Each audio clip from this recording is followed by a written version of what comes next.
Національно-територіальна автономія – такий статус для Криму пропонують затвердити у Конституції. За словами голови Меджлісу Рефата Чубарова, напрацьовані робочою групою зміни до основного закону також передбачають узаконити право корінного народу Криму на самовизначення.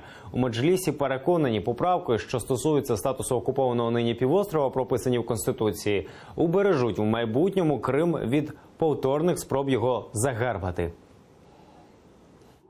Це, по суті, буде національна територіальна автономія кримськотатарського народу, в якій будуть забезпечені рівні права всіх людей, незалежно від національності, релігійної і віросповідання, тих, які живуть в Криму.